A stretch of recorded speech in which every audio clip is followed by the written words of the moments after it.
Kabupaten Bantul menduduki peringkat kedua di daerah istimewa Yogyakarta yang warga miskinnya dinonaktifkan oleh Kementerian Sosial dari semua bantuan sosial. Penonaktifan ini merupakan tindak lanjut dari pemadanan data oleh Kemensos dan PPATK. 1.711 warga miskin di Bantul dinyatakan terafiliasi dengan akun judi online sehingga mereka dinonaktifkan dari daftar penerima bansos. Baik PBI, BPJS Kesehatan, PKH, BPNT, dan BSPS. Penonaktifan data dilakukan oleh Kemensos, sedangkan Dinsos Kabupaten Bantul hanya mendapatkan pemberitahuan dari Dinas Sosial DIY. Sejauh ini sudah ada 20 warga miskin yang melakukan klarifikasi ke Dinas Sosial Bantul mengenai penonaktifan dari daftar penerimaan bansos.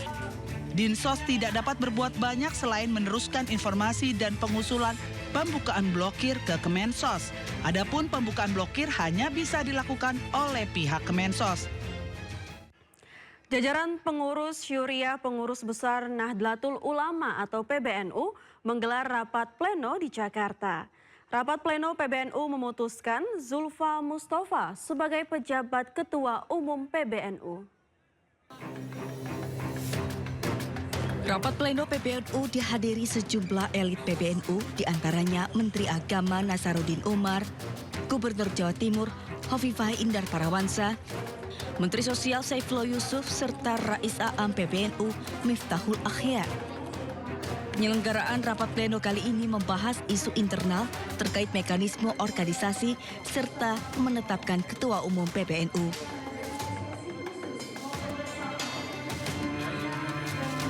Rapat pleno PBNU kali ini akhirnya memilih Zulfa Mustafa, Wakil Ketua Umum PBNU yang juga keponakan mantan Wakil Presiden Ma'ruf Amin sebagai pejabat Ketua Umum PBNU.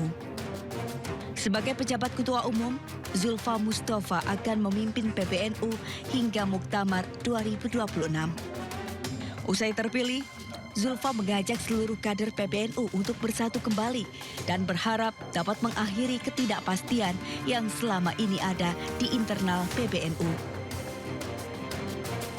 Ini adalah satu kehormatan pada saat diskusi, tapi juga pada sisi lain adalah amanah yang sangat berat bagi saya dan juga untuk kita semua.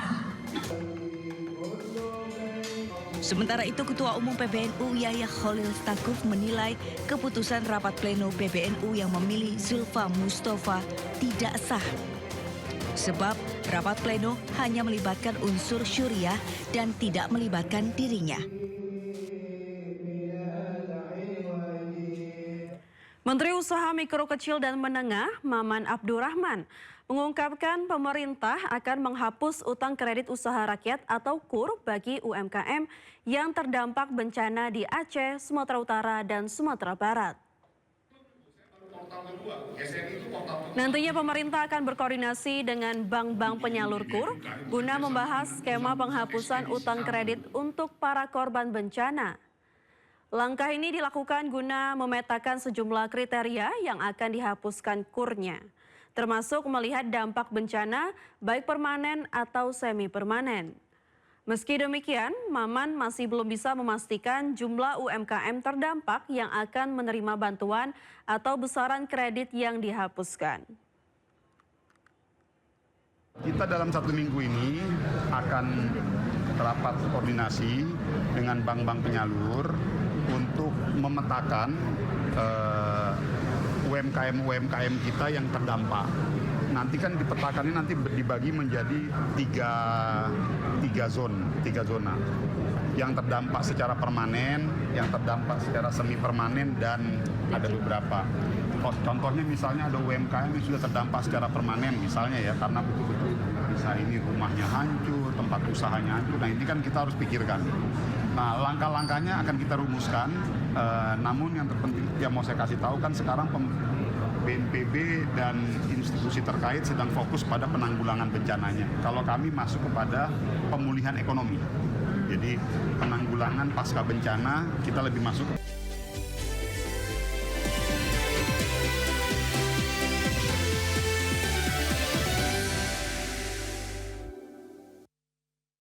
Bangsa kita akan semakin optimis.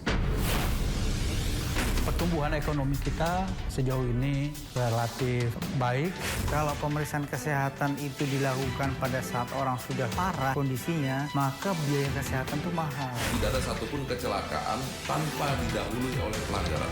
Kekerasan jiwa itu akan terus dibawa hingga dewasa. Jangan lewatkan One on One, Senin pukul 9:30 malam di Sindo News TV. Nah, di level gerakan mahasiswa, saya kira ya kita punya tantangan besar. Tentu kalau bicara trade investment itu selalu dengan services. Memang ada krisis global. Memang pasca abad 20, kita susah untuk merencanakan apa yang disebut sebagai revolusi. Kalau orang nggak optimis nggak akan mau cari tahu sih. Ya. Walaupun dicari tahu dia nggak akan gerak.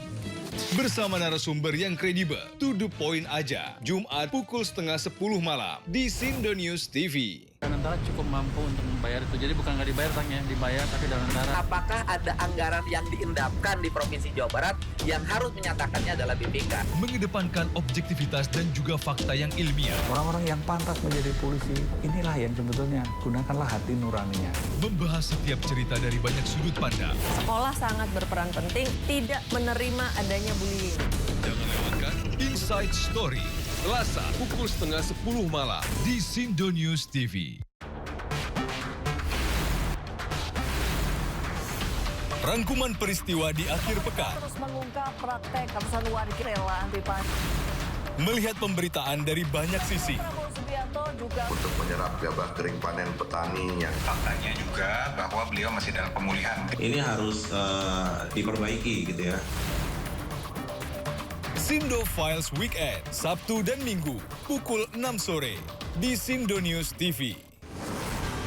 Sumber berita aktual tersaji lengkap di sini. Desa polisi meringkus 7 pelak Presiden Prabowo Subianto berencana menangkap. Pagi ini kondisi arus lalu lintas terpantau dalam keadaan ramai dan lancar, begitupun untuk Sindo Today.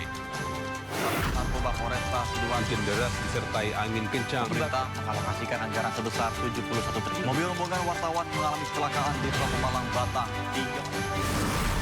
Sindo Siang. Korban meninggal dunia dalam Timnas Indonesia masih berpeluang lolos ke Piala Dunia. 100 orang terluka dalam serangan udara Israel.